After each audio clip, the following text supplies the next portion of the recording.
Dendam Kusuma teman dekat. Setiap orang pasti memiliki musuh yang tidak terlihat. Musuh ini jauh lebih berbahaya dibanding musuh yang terlihat. Musuh tidak terlihat itu adalah diri kita sendiri dan orang yang kita kenal baik. Itu yang terjadi di balik kasus pembunuhan pasangan suami istri di Palangkaraya, Kalimantan Tengah.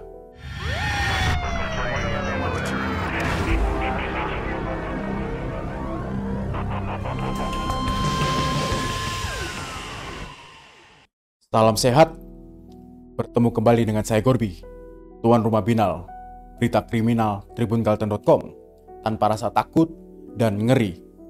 Akhirnya, misteri pembunuhan pasangan suami istri, Yendia Nur dan Fatmawati, terkuak. Tidak sampai sebulan, tim gabungan Polda Kalteng dan Polresta Palangkaraya mampu menangkap tersangka pembunuhan sadis itu.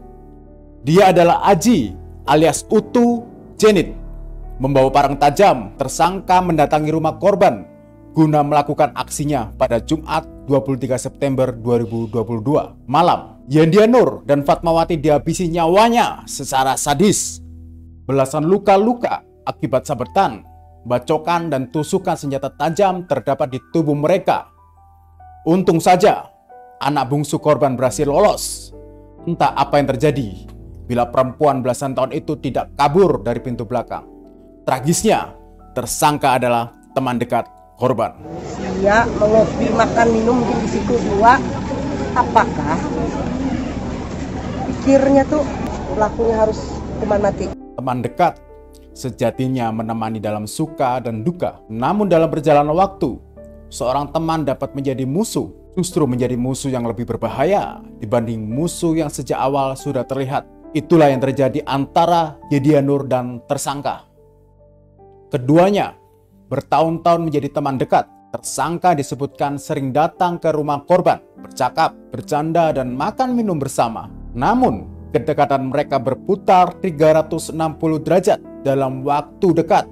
Dendam dan sakit hati membuat persahabatan keduanya ambyar, dan parang menjadi pelampiasan kemarahan.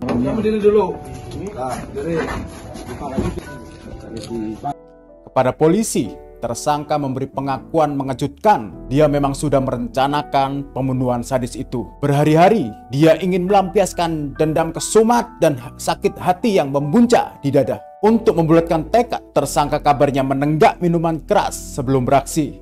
Menjelang tengah malam yang dibasahi hujan, dia lantas ke rumah korban. Parang yang sudah disiapkan tak lupa dibawa. Di rumah korban, sedikit akal sehat masih dimiliki tersangka.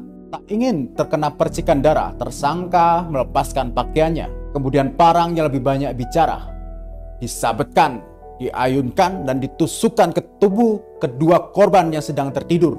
Usai beraksi, tersangka kembali mengenakan pakaian, lalu pulang dan singgah sebentar di dekat selokan di kawasan Jalan Setalji, Palangkaraya, membuang parang sang saksi bisu aksi sadis. Saksi pelampiasan dendam dan sakit hati seorang teman dekat. Ini, di tengah kesedihan keluarga teman dekatnya, tersangka harus mempertanggungjawabkan perbuatannya. Hukum setimpal-timpalnya sebanding sama orang tua saya yang dua-duanya kan hilang tuh. Hukuman mati kalau bisa. Nggak ada kata bebas dari penjara, nggak ada. Pokoknya hukuman mati. Sebelumnya orang tua ada cerita atau apa-apa sama Nggak ada.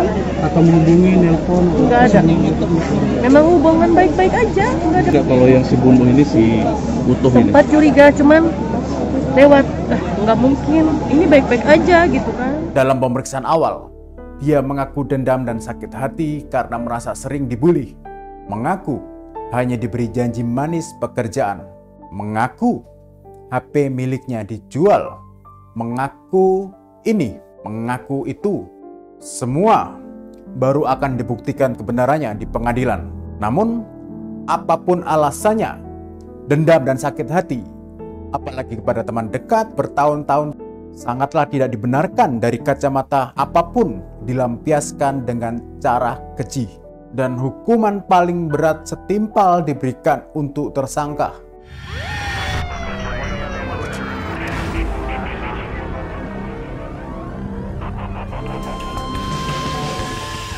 itu setelah selesai buang pelaku kembali ke rumah Jalan Strawberry. Ya udah langsung masukkan kok ke mobil. Ya.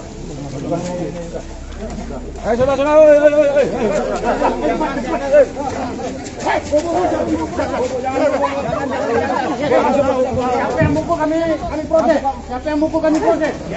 Dan ini sudah berhasil kita amankan seluruh tersangka, kemudian juga barang bukti juga sudah kita amankan.